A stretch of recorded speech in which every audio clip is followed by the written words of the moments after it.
I have 5 little rules that you can follow as you find your spark and bring your spark to life. The first is to go after the things that you want.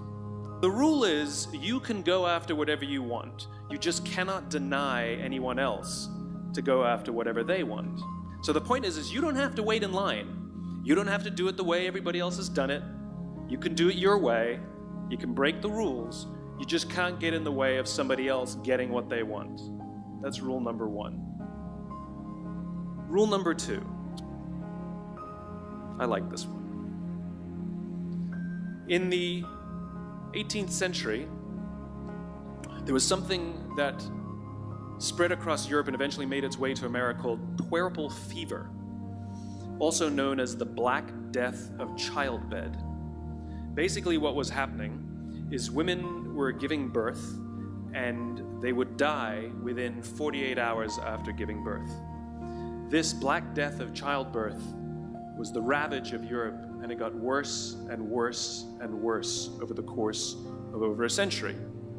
In some hospitals, it was as high as 70% of women who gave birth who would die as a result of giving birth. But this was the Renaissance. This was the time of empirical data and science, and we had thrown away things like tradition and mysticism. These were men of science, these were doctors. And these doctors and men of science wanted to study and try and find the reason for this Black Death of childbed, and so they got to work studying, and they would study the corpses of the women who had died. And in the morning they would conduct autopsies, and then in the afternoon they would go and deliver babies and finish their rounds.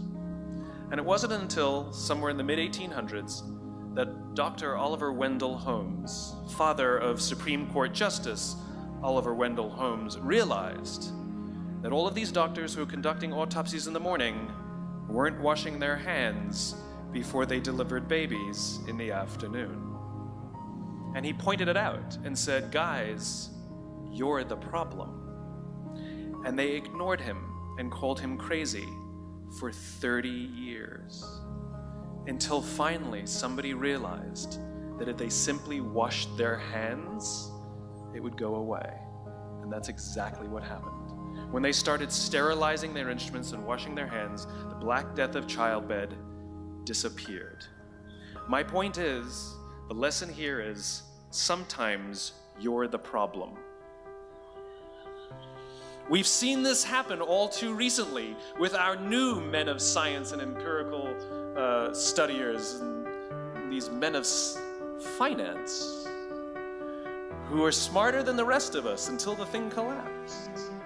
And they blamed everything else except themselves. And my point is take accountability for your actions. You can take all the credit in the world for the things that you do right, as long as you also take responsibility for the things you do wrong. It must be a balanced equation. You don't get it one way and not the other. You get to take credit when you also take accountability. That's lesson 2. Lesson 3, take care of each other. The United States Navy SEALs are perhaps the most elite warriors in the world. And one of the SEALs was asked, who makes it through the selection process? Who is able to become a SEAL? And his answer was, I can't tell you the kind of person that becomes a SEAL. I can't tell you the kind of person that makes it through BUD/S. But I can tell you the kind of people who don't become SEALs.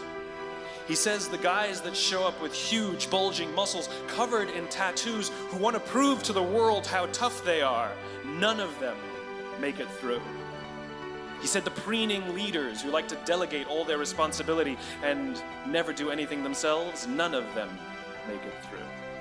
He said the star college athletes who've never really been tested to the core of their being, none of them make it through. He says some of the guys that make it through are skinny, scrawny. He said some of the guys that make it through, you will see them shivering out of fear. He says, however, all the guys that make it through, when they find themselves physically spent, emotionally spent, when they have nothing left to give physically or emotionally, somehow, some way, they are able to find the energy to dig down deep inside themselves, to find the energy to help the guy next to them. They become SEALs, he said. You want to be an elite warrior. It's not about how tough you are. It's not about how smart you are. It's not about how fast you are. If you want to be an elite warrior, you better get really, really good at helping the person to the left of you and helping the person to the right of you. Because that's how people advance in the world. The world is too dangerous and the world is too difficult for you to think that you can do these things alone. If you find your spark, I commend you. Now, who are you going to ask for help, and when are you going to accept help when it's offered? Learn that skill. Learn by practicing helping each other. It'll be the single most valuable thing you ever learn in your entire life. To accept help when it's offered and to ask for it when you know that you can't do it.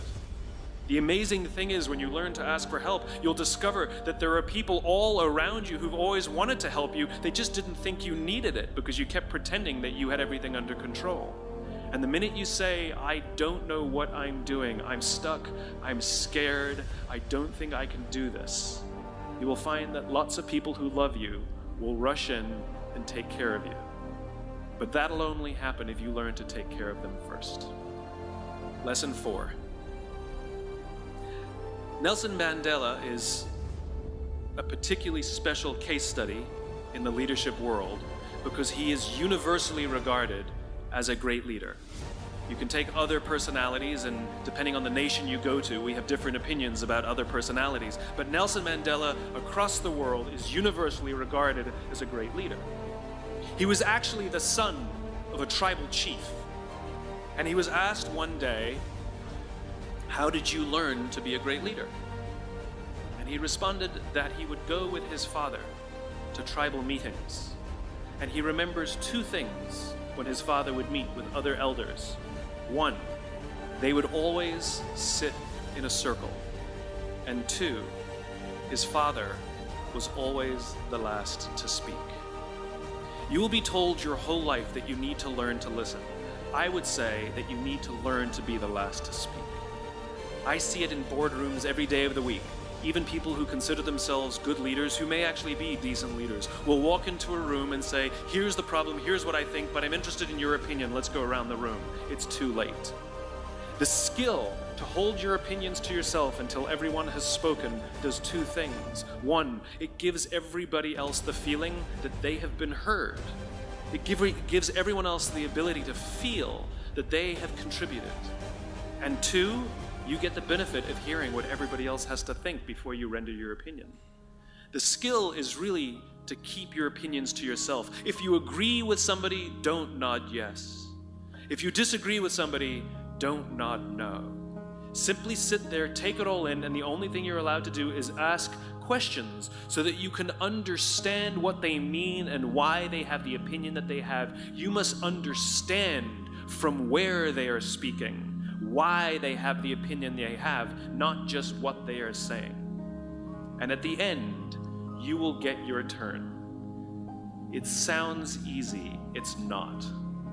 Practice being the last to speak. That's what Nelson Mandela did. Number 5, my favorite one of all. True story.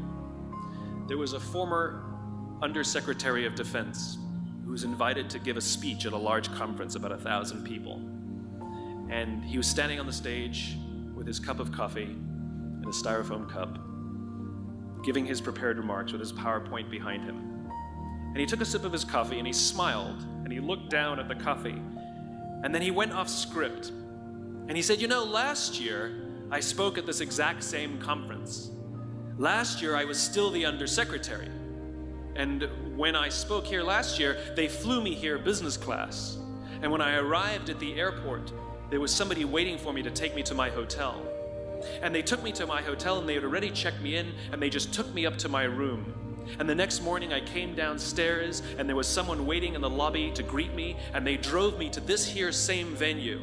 They took me through the back entrance and took me into the green room and handed me a cup of coffee in a beautiful ceramic cup. He says the lesson is, The ceramic cup was never meant for me. It was meant for the position I held. I deserve a styrofoam cup. Remember this. As you gain fame, as you gain fortune, as you gain position and seniority, people will treat you better. They will hold doors open for you. They will get you a cup of tea and coffee without you even asking. They will call you sir and ma'am, and they will give you stuff. None of that stuff is meant for you. That stuff is meant for the position you hold. It is meant for the level that you have achieved of leader or success or whatever you want to call it. But you will always deserve a styrofoam cup. Remember that. Remember that lesson of humility and gratitude. You can accept all the free stuff. You can accept all the perks. Absolutely, you can enjoy them. But just be grateful for them and know that they're not for you.